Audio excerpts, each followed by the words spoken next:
Welcome back to Talk Dead to Me, the only Walking Dead podcast with the guts to start at season 10. I am your host, Johnny Odell. I'm the social media manager for The Walking Dead, and this week we have the former social media manager of The Walking Dead on AMC side, Amanda Stoneall.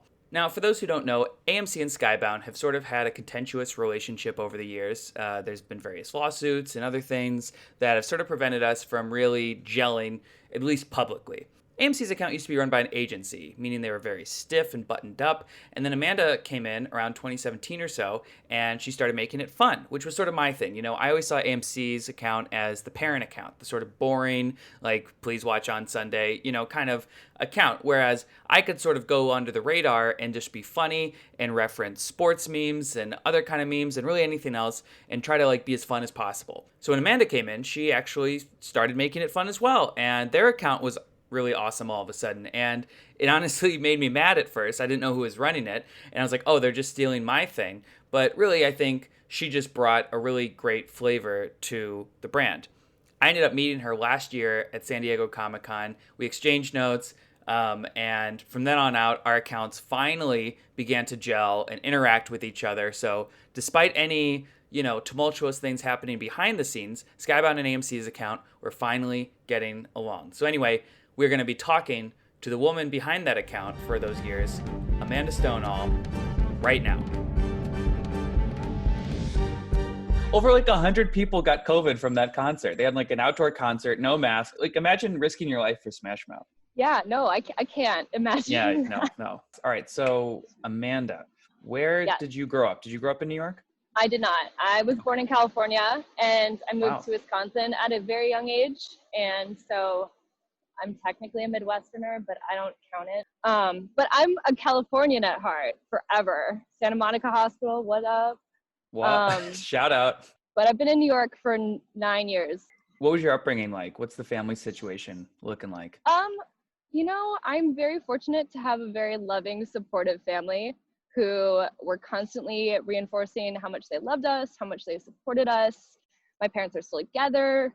My parents are very supportive, very loving people. I'm really lucky. No skeletons? No skeletons of that nature. Truly, my family is great. I talk to them once a week. I email my dad weekly. I live with my sister, so it's a good family. So you grew up in Wisconsin, and you ended up going to the University of Wisconsin-Madison, the Badgers, right? Yes. Lots of bowl games in your time there. Did you go to any? Did you get to participate in the crazy football culture there? I did go to a few games. I did not go to any bowl games, but some of my best friends did. Shout out to the Wolfpack. Shout out. But did I see Russell Wilson play when I was there?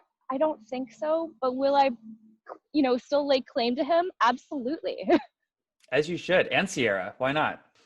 Sierra by proxy. I am bitter that Russell and Anders of Workaholics spoke at graduations after I graduated, but it's fine. College, obviously, formative years for everyone. It was for me, for sure. Was it for you? Did you kind of find yourself, or were you pretty solid going into college? I lean more into myself in college, but something I've learned as I've gotten older since college is that you're constantly a work in progress, and that's okay. But what's really crazy is that when I was in school, our jobs didn't exist. Mm-hmm. Instagram was created after I started college. Twitter was created after I started college. Facebook was still a school app. So it's just crazy to have become one of those people that everyone was like, oh, your job doesn't exist, but it will when you enter the industry. And right. That's what happened. So day after graduation, do you immediately move to New York, or do you go back home? Absolutely not. I am part of those people who had to move back home, and that is okay. That's okay. I went back to my first love, the food industry, and got 10% tips if I was lucky. Tip your bartenders, tip your wait staff, tip your delivery people. And then moved to New York in 2011. So it was a year after I graduated, but you know what? I got to save money for it. That's awesome. Why New York? I moved with a friend, and the whole reason was not Chicago because that was too close, and where like my grade school bully moved to Chicago, so I was just like, I can't go there. It's too close. What a bitch. Yeah. Chicago's pretty big. You could probably move there without seeing them. I know, and like some of my best friends live there, but it was also like too close. Although, Okay. Maybe I'm full of regrets now. Who knows? I wanted to be in a city I didn't have to drive, and I wanted a city. Really, that's it. Those were the parameters.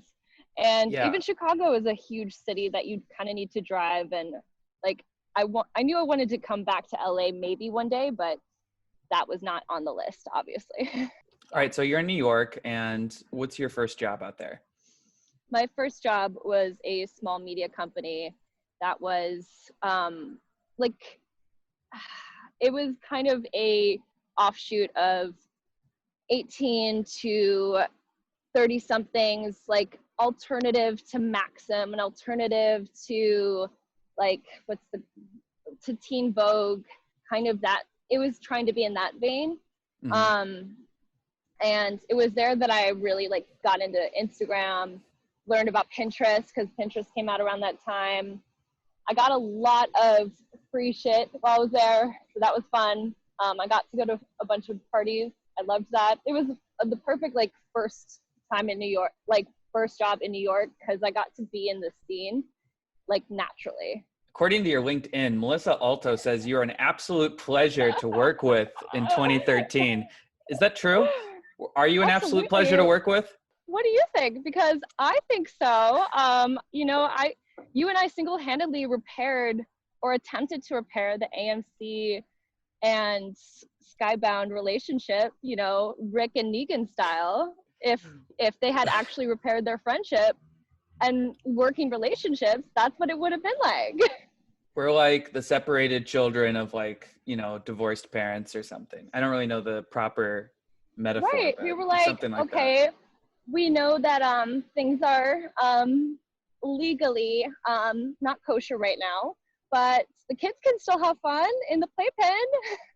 And look, if you take photos, then everybody will think that we're on good terms. I know, but yet we had that strained relationship. We'll get to it in just one second. Before you worked at Walking Dead, you actually got to work for WWE. Yes. How did you get that, and what the hell was that like?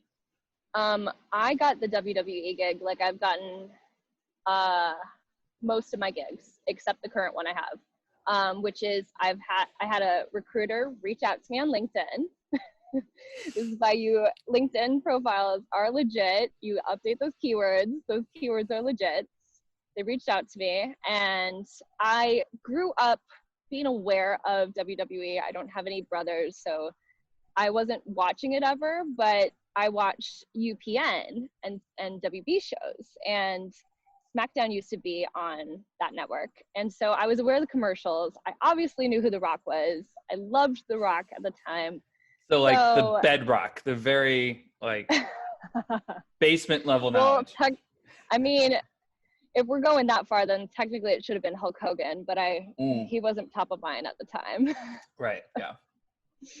But yeah, no, so that was a fun time. I learned a lot. WWE is still, I think, a leader when it comes to social. So much of what I learned on how to measure performance, how to look at a post, what is the conversation, how do we want to approach it, I still take from my knowledge there. The team's amazing. Some of that team is still there. I love everyone I worked with there. It was an incredible time. Did you have to do binge a bunch of SmackDowns or something? I definitely learned a lot during my time. I would spend my first couple of weeks just binge reading Wikipedia. And luckily, one of my team members, shout out to Steve, was an encyclopedia of knowledge. And so anytime I had questions, I could be like, Steve, who's this person? So, and then in 2017, I believe, you joined AMC?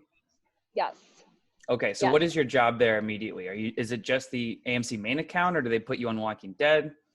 Ooh, this is a complicated answer. So, and the best part about working at AMC from WWE to AMC was to no longer have to commute to Connecticut. That's Yeah. an important detail.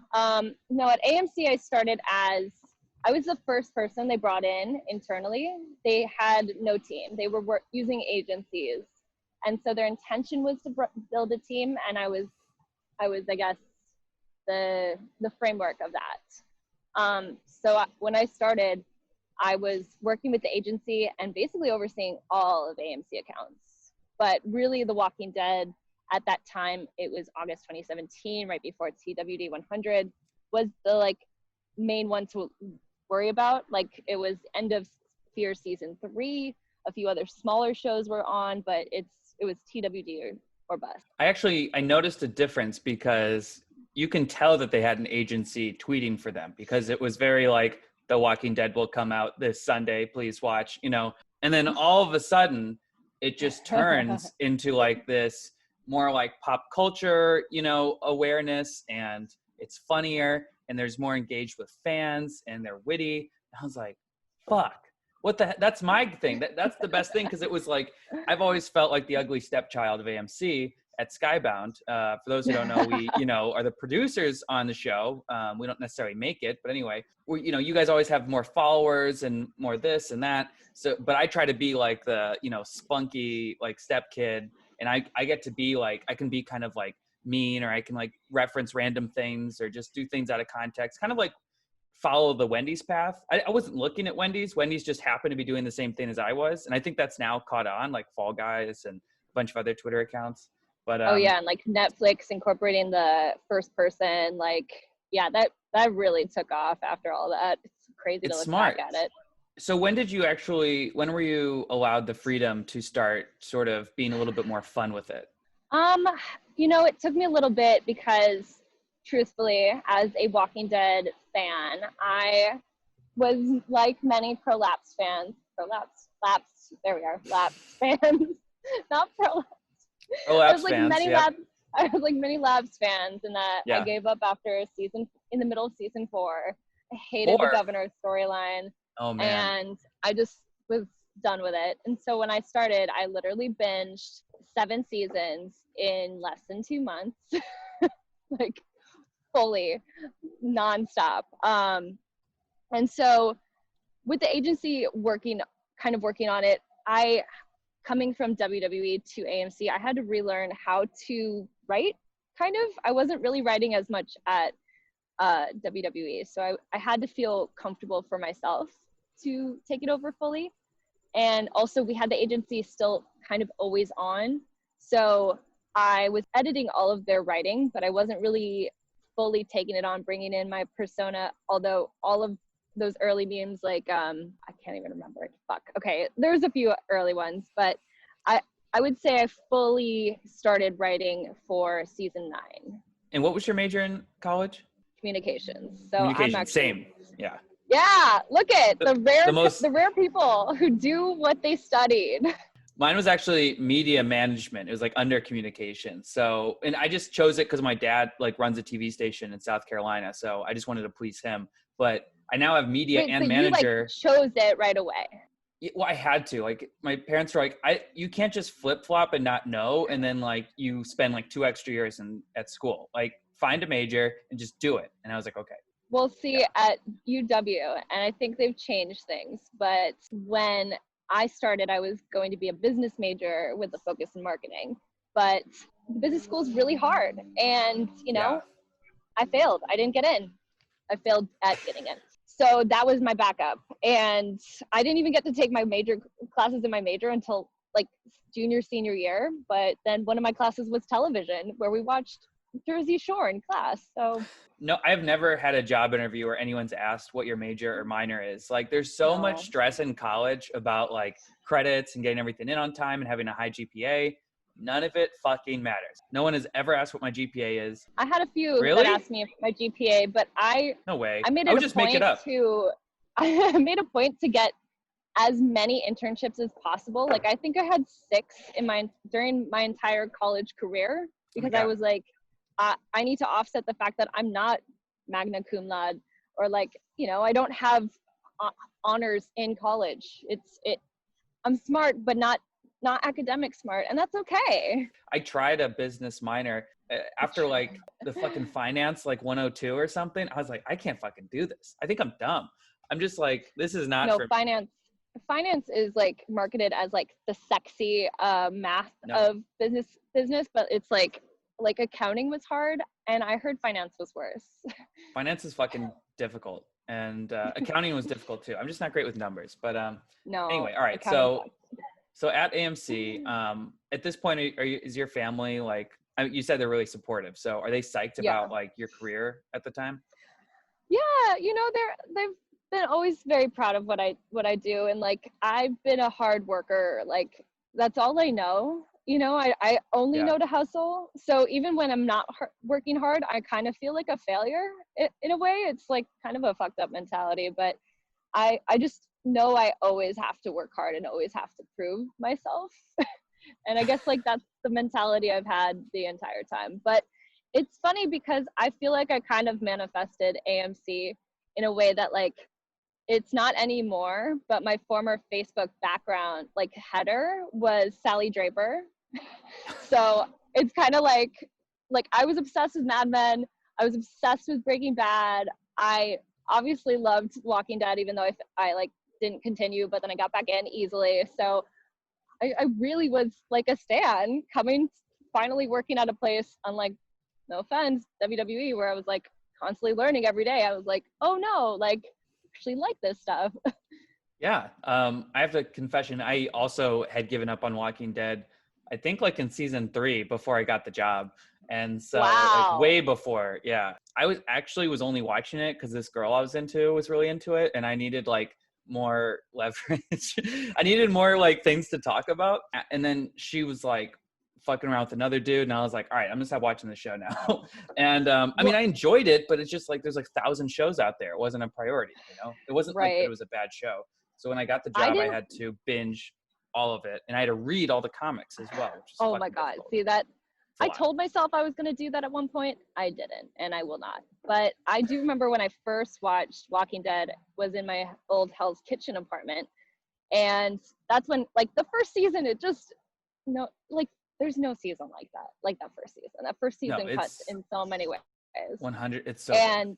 And then, like, by the time we got to season 4 and the governor season was dragging, I was like, okay, I will just come back to it when it's all on Netflix. And then it just like kept on like another season. I was like, okay, I don't know. And then when I got this job, I was like, well, I guess here we are.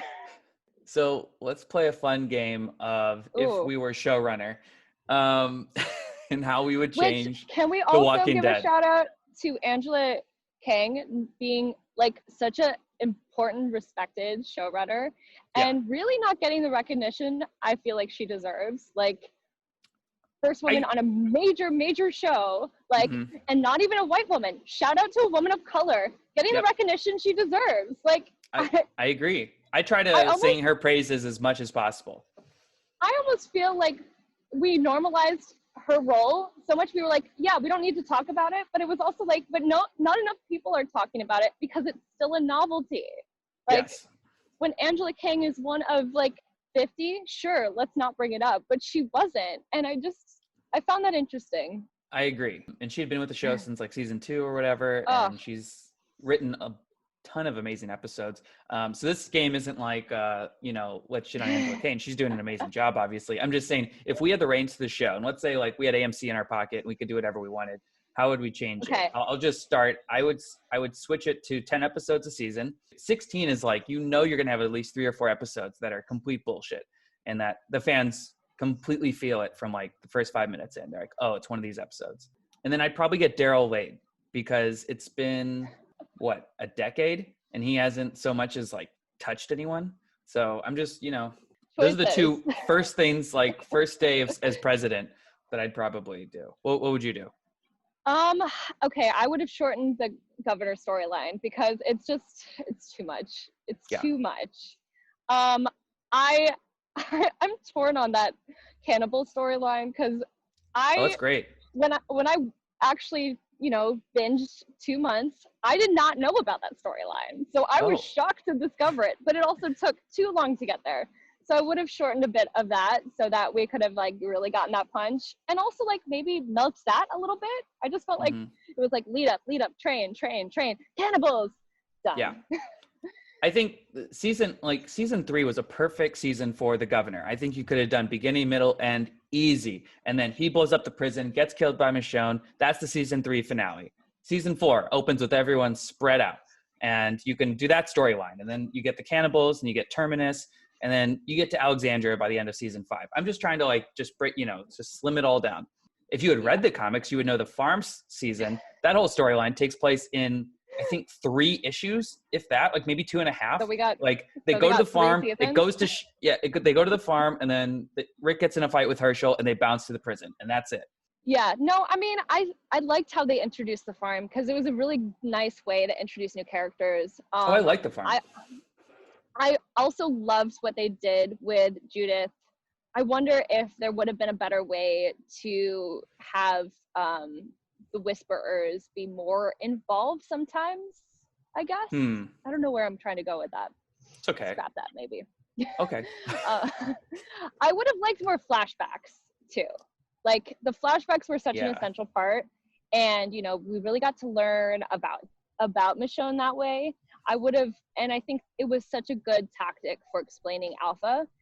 I think it was a miss to not use it for Negan, because obviously he was a terrible person all around, but I think there was so much more you could have played with him and explained about him by showing flashbacks, by showing his evolution from bad guy in the before times to bad guy in the now, but why? Yeah, well, again, in the comics, he's a gym teacher and his wife dies of cancer and she's cheat. But yeah, I would love to see that on the show for sure. They never do that. Absolutely. But what they do love doing, they love hallucinations. If you're about to die, you're about to hallucinate some shit. You know what? Some people, hallucinations are a tactic. They're a choice. Also, All Out War, that is all season. That is back half of season 7, and then season 8 opens where season 9 does. I'm just, it's. Yeah, you are giving me flashbacks of that key art of All Out War. That was my first key art as the manager there. What do you mean you were first? Did you make it? No. Like the first one that I got to see while I was employed there. Gotcha. Which I thought that key art was beautiful. That was beautiful. I also really have a love for 9A's key art with that's another thing. If I were to do things differently, I would have properly kept the Rick leave a surprise. There were reasons way above my pay grade why that was part of it, but I definitely think the surprise tactic, Beyonce dropping an album at midnight tactic, is something that's underutilized. Yes. I think if you're the network and you're seeing the ratings decline, you're like, okay, if we say it's his last episode, we're going to get a bunch of old fans to come back and watch. So, and I think the ratings were high for that episode, but I remember the fans being really annoyed by it. So if you're selling ad dollars and you have to hype up an episode is a big deal, then I get why they did it. But yeah, it kind of took the surprise out of everything. I mean, him living was a big surprise though. Oh my God, I know. And truthfully, I'll never know what, we're still waiting to find out what happened. So Scott Gimple gets a lot of hate for everything, but I think it's because Negan was always going to kill Glenn. That was always going to happen. That's not Gimple's fault. That happened in the comics. It's the biggest moment from the comics, from the highest selling comic from that series. And I remember that was always going to happen. Social, when I was still working at WWE, we measured our ratings, obviously, our social media ratings. And that Walking Dead during pay-per-views regularly beat WWE. And I remember that in particular episode fucking crushed it against the pay-per-view. Don't ask me what pay-per-view, probably in the fall. So maybe, I don't know. A lot of the things that people blame Gimple for, it wasn't really his fault. Glenn was always going to die. Abraham was always going to die. It's unfortunate that there's a lot of factors that play for a lot of these decisions. Even some of these that you reference, I'm not even aware because again, it was above my pay grade. So sure. I was literally just the messenger at the end of the day. So I met you last summer at Comic-Con. Was it only last summer? It feels like 10 years ago. This year is actually, I don't know if you know, this has lasted for 5 years. So I thought it was 10. So I'm it glad might be it's 10. Only 5. It's only 5. Yeah. I think it was last summer I met you. This was on the Yes, heels the of season party. 10. Yeah, the party that Shauna introduced me to you. Oh my, wait, yes. Oh, I love her. I saw her at the party and I was like, I'm here to meet Johnny. Yeah. So I don't know if I should tell the story. So I had just gotten into a relationship the night before with this Okay. girl who, I'll have to probably cut this. This is I don't becoming a think she Savage listens. Love podcast. No, she was pissed that I met you because you were like in this like black cat suit or whatever the hell it was. I'm wearing. Oh, I was wearing my shout out to Fleabag and Phoebe Waller-Bridge. I was wearing my jumpsuit. You were wearing a jumpsuit, and so she and I were kind of on shaky ground, like to start off the relationship. And then Shauna's like, Johnny, so we were like talking, and she's like, Johnny, you need to meet the AMC social media person. And I was like, oh my God, yes. And I'm like scanning the crowd, and I see you, and I was like, I really hope that's not who it is, because she'll probably get pissed. And it was. And I was like, oh, and we ended up talking for like 20 minutes. Oh my God, I know, because we vibe. Oh no, we do. And then afterwards, it was just like, so how's your friend? You can talk to her again? I was like, oh my God. So we're like, yeah, we're gonna flirt on Twitter in the most overt way possible because our companies are at war. And I was like, you don't understand. Like, this is like been the biggest linchpin. Like, this has been like just a constant battle of, and we would love for like MC to like retweet anything that we ever did, because I work really hard on making these like unique videos, like season breakdowns and like funny, like commentary stuff. We gotta talk about the bars at the top and the bottom, because that user experience is not the best, man. Wait, what bar? What are you talking about? Well, the bars for like the trailers where it's like The Walking Dead season 8 trailer. Oh yeah. You know what I'm talking about. Anyway, so well, the relationship didn't work out, but here you and I are talking, so there you go. Here we are, and I'm no longer there anymore. So 10 years later, I know. 10 years later, anyway, we're still waiting to find out what happened in the finale. I know. Did you ever get to watch it? So I watched half the season, half of 10B, and I was like in the middle of shit for Better Call Saul, and I was getting overwhelmed. So it stopped happening. And also like then when like I used to sit at my desk with my 2 monitors, and I'd have one playing like whatever show I needed to watch, the other like doing my community management. So now I have one screen. It's not the same. Oh, no. And you're actually the person who we got drinks in New York that year, and you convinced me to get an intern, sort of. Yes. Or you were telling me the beauty of having an intern. Also, for the listeners at home who maybe envision, like when you go to a store and someone will be like, I'll see if the shoes are, in the back, and you imagine the back to be this giant, like endless factory, and really it's just like a shelf. I'm the shelf. Like I am a one-man team for The Walking Dead. And I remember when I was talking to you, I was like, so do you just run it by yourself? You're like, well, we have like a team. There's like a social media producer and social media designer and this and that. And there's like a 12-person operation. And I was like, what the fuck? Like I do all of that just by myself. So I was a little jealous of you, to be honest. Now that I'm back in your position, and not to say I make all the content now, I have an amazing creative team. I'm so grateful to have them. But as the one-person social media team, it's crazy. It's like, oh, and even with like a small following, it's still like, wow, people don't give enough credit to this industry. IGN tweeted the other day, like a big thanks to their giant social media team. And it was literally like a list of like 23 people, all who just work on like that one account. And I'm just like they have a guy who's just in charge of branded deals. And like, for me, I'll be like swamped. And they're like, Johnny, like Non-Chim Ramen wants to do a deal with us. Can we just like do like a fuck ton of tweets and content around it? And can we like start producing videos? And I'm just like, sure. Yeah, I guess. I don't know. So it's so impressive. Honestly, like you should get much more credit for all of that, because thank you. Especially when you think about, we are the front line of all of the chaos that's happening right now. So all social media managers deserve like so many mental health days after all this, because we are just bombarded. That's why I went to Palm Springs. I had to unplug. I like barely looked at Twitter or anything. I just I would text a few people and then that's it. That's beautiful. It was so nice. I don't look at social on the weekends anymore. It's amazing. Yeah. Do you feel like the Wizard of Oz went as a social media manager? all the where time. you're just the person behind the curtain. Yeah. Well, I don't have this as much now, and especially like if I comment on my new account, like it's very obvious it's me commenting on me. But when I was at AMC, I used to do this all the time, and this is a secret I probably shouldn't reveal, but Reveal it's it. my secret. I used to like engage in Twitter like convos with myself all the time. Like I'd use Walking have to. Dead, and I'd have AMC come in there, and like, you know, but it wouldn't be like a planned thing. It wasn't for anything, but just to fuck with people. And my sister would call it out. She'd always be like, "Oh, you're talking to yourself again." But no one else knew, and now everyone does. And now you're like Gollum. Yeah. I used to keep the curtain pretty like closed tight for a while, but then someone started figuring out it was me, and then I just leaned into it completely. And I feel like on your social, this is gonna sound creepy, but I'll say it. I feel like people in your comments are very aware and like are constantly giving you shit for your work shit when it's like, keep it to the work page. That's true. Yeah, absolutely. They'll get mad. They'll be like, well, Johnny doesn't even think Daryl and Carol should get together. So should he even be manager? You know, it's like, these people Like, aren't fucking real.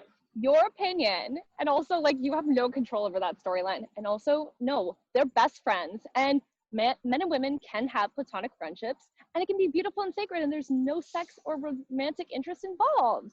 Yes. And I flip-flop on this issue, so I'm like not consistent at all. But I think like if they were to have a time, it would have been in like season 2, season 3, when they're like exchanging roses and stuff. And I would have been like that's maybe there was an off-screen bang. I don't know. Sometimes there are. We'll never know. I mean, I think him and Donnie are really, I mean, him and Connie are really cute. I love that. And I also like kind of felt that even Ezekiel being jealous of Daryl's friendship with Carol was also real and very like a very healthy way to show like he was jealous, but he wasn't jealous because of romantic interest. He was jealous because they had a stronger emotional connection. For sure. So we'll see what happens. Maybe, maybe Daryl's just asexual. He just does his own thing. Maybe there's, I don't know. I mean, truthfully, there's not enough asexuality representation. And, sure. I'm going to use this as a spinoff. Something I loved about Walking Dead, especially in seasons 9 and 10, was the representation. And Fear as well. Like, where else do you see shows that have, people who are deaf, people who are in wheelchairs, just part of the cast, and their storylines have nothing to do with their disabilities? Like, yeah. You don't see that. I know. And you always get, I'm sure you've encountered this. Our fan base is obviously amazing on both sides, but there is a part of the fan base who is ultra conservative or ultra just, I don't want to lump in everything with conservatives, but like not cool with diversity. Like they're just like, oh, Connie only exists because, the left wants to do, and it's like, guys, it's okay if we don't have, a billionth white person on the show. It's okay. I don't know why that makes people, have you encountered that? I mean, fans who are just like outrageous? For the longest time, the most common comment I got was bring Rick back. And that haunted me for a very long time. Still happening. Yeah, I'm not surprised. It did die down though. Like it used to be like 70% of the comments, and I feel like now it's 10%. So that's impressive. AMC and WW and Walking Dead, like we weren't really taking those comments into consideration. I obviously was very much reviewing it and taking a look, but it wasn't like WWE where comments on social impact business decisions, like impact the storyline, impact who is going to go over, impact who is going to be in a match next week. It's not like that. The scripts are obviously already written, the show's already written, and social is really, a secondary form of marketing and obviously to maintain the fan base, but it wasn't really as involved in the creative process. And maybe that's something for other television shows, but it wasn't for Walking Dead. You interacted with fans a good amount, right? I started a lot more toward the end. I would say 9B through 10A was really when I was like balls to the wall prolific, like engaging with people, retweeting people.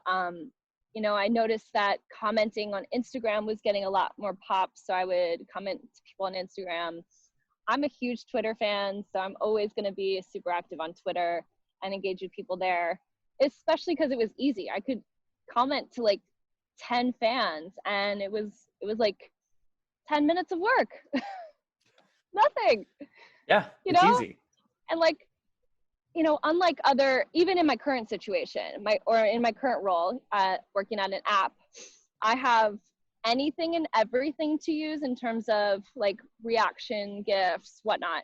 But when you are staying in your world and it is The Walking Dead, you have so much to choose from and so many reactions, so many comments and ways to kind of like throw in a Negan, throw in a Rick, throw in a Daryl, like so naturally and so easily. So that was kind of a really fun part. And I don't believe in stoking the trolls. So I tried not to engage those fans, but if anything, more so like reward the fans that put all in the effort, all of the fan edits, all of the like positive conversations that were like a dialogue and not like an argument. Those are the people that I was like, I'm gonna amplify you.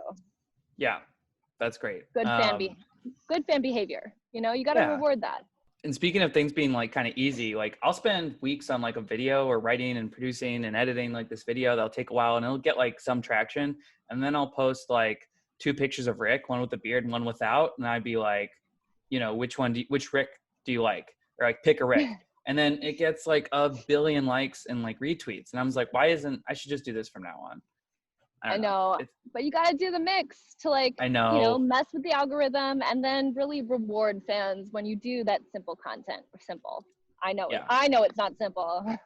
It's a lot of power. I want to like, I don't know if anyone's written a book. I want to do like an oral history where I get like major social media managers to like just tell their tale or something. I'll call it the Wizard of Oz or something like that. And you can be a part of it. And we'll all be rich and it'll be great. And we can all quit our jobs. And is this the official contract? Because then, yes, I would like my lawyer to review it just to make sure. Okay, your lawyer. Yeah, for sure.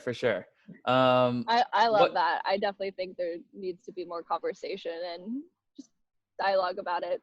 People think our job is easy because they have, you know, like have used Twitter, have used Reddit, and you know, there's a different strategy for each. Let me tell you, the Walking Dead Reddit strategy, I was struggling. I will be honest and say I was absolutely struggling managing that account because it was like a losing battle. I didn't own anything on Reddit from AMC's perspective, so it was more like coming in and everybody would be like specifically shit talking, and I'm like, okay, but what about this moment?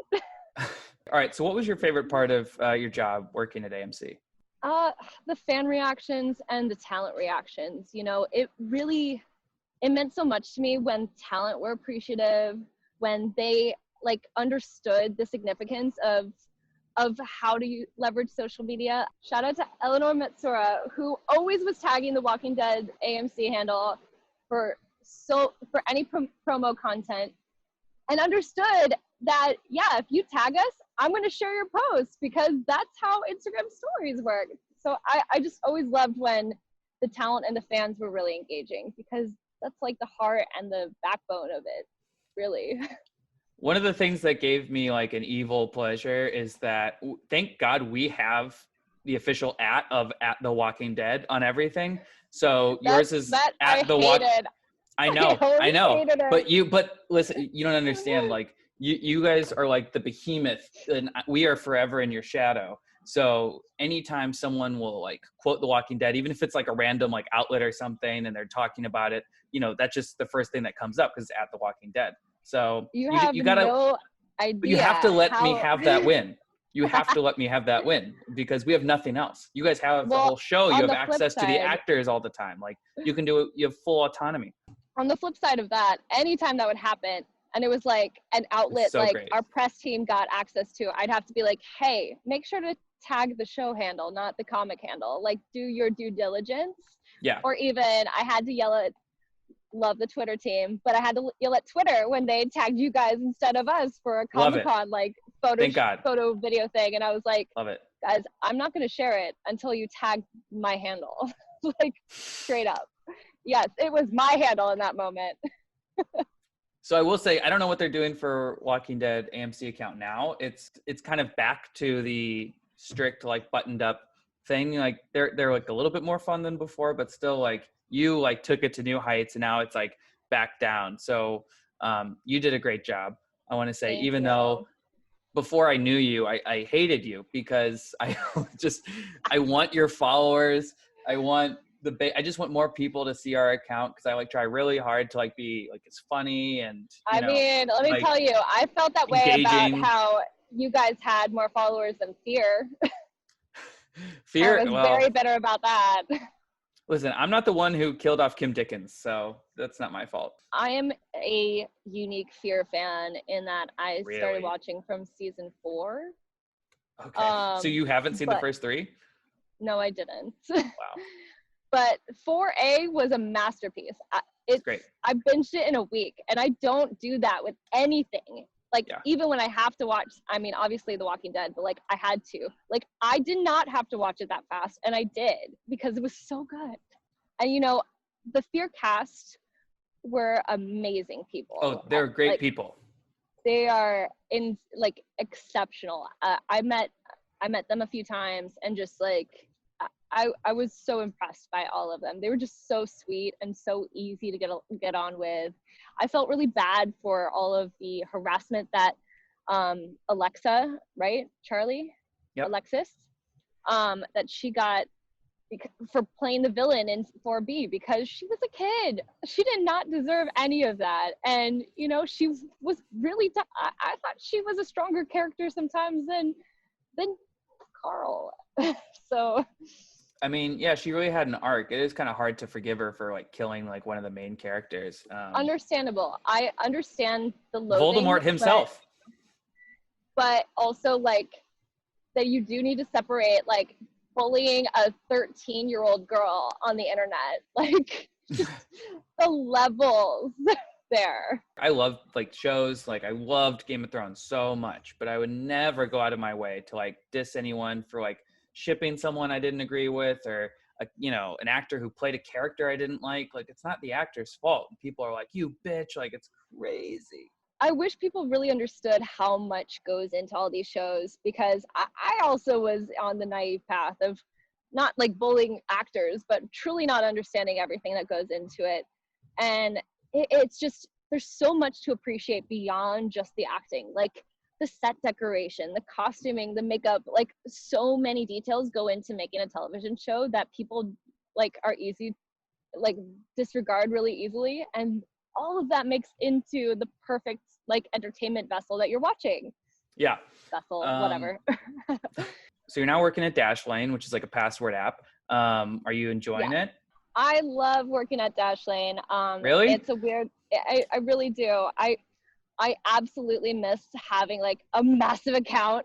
Like, Yeah. I would love for Dashlane to get up there. I definitely am working hard to bring my unique social personality into it, everything I write. But following a password manager isn't tops on everyone's social media list, but it should be. It's just like such a great environment. It's a small company, so it has a lot of there's a lot of details in how everybody works that is just like more relative to a small company than a larger corporation. But it's been really nice to have it during this time. And where do you see yourself in like 5 or 10 years? Oh, I mean, it really depends on the day and time when you ask me this. I don't know, because on one hand, climbing the corporate ladder is one option. On the other hand, sometimes, like since quarantine, I've thought about regularly leaving social media. So I guess I would like to see myself not being limited by COVID, but I just want to keep on being the best I can be in my career, whatever that means. Maybe I'm going to be in a role or opportunity that doesn't exist yet. Yeah. We'll see. I could see staying in tech. I could go back to entertainment in a second, minus the workload. But, I'm a pop culture fiend. I'm always going to love entertainment. Great. Well, I have a million other questions for you that we should, I definitely want to have you on again. So if you Oh, would like to come on. I would love to. I'm so curious what the reaction's going to be if I'm going to get bullied. I'm like, should I lock my shit? I don't know. I don't think so. I think you'll be fine. Great. Well, Amanda, tell the good people where they can follow you on social media, your own social media. You can follow me by searching Amanda Stoneall, and I'm the only one with that name. So it's really just me. I'm AK Stoneall on Twitter. I'm my full name on Instagram. I'm trying to build up my TikTok presence. Yes. I am not a big fan of Facebook, so I'm never going to accept any of those friend requests. But those LinkedIn, sure. Sure. Reddit, I'm not going to drop any of those names because that's a secret life I like to lead. So okay, great. Well, Amanda, thank you so much for coming on to the podcast. Thank you It's for been a having pleasure. me. I'm glad we're still friends after the constant battles and stuff. I think we repaired some things between companies. Who knows? Do you think you're the Rick to Negan, or am I the Rick to your Negan? Like, I was thinking about that. I'm not Negan. You're Negan. You're the one stealing like half the shit and like bursting into town. I'm just trying to live my life. And I'm just like, this fucking asshole keeps harassing us. But I'm just kidding. God, I'm dead. No, that's so funny, especially because like I literally have a Negan bat in my apartment, and I still have my Negan water bottle that I use every day. Like not a Negan stan, but like you would think otherwise looking at my merch. Yeah. All right, Amanda. Thanks. Have a good rest of your lockdown for the next 10 years, I guess. I don't know. This isn't ever ending. Another decade. Another decade. All right. See you then. All right, and that was my interview with Amanda Stoneall. Thank you guys so much for listening. I hope you got some great tidbits from that. Were there some things that we left out for legal reasons? Yes, there were. Maybe someday we can reveal those, but today is not that day. There is a pandemic happening, and I'm not trying to get fired. So with that, make sure to follow her on social. Be safe out there, wear a mask, and we'll see you next week. As always, happy birthday to Nate.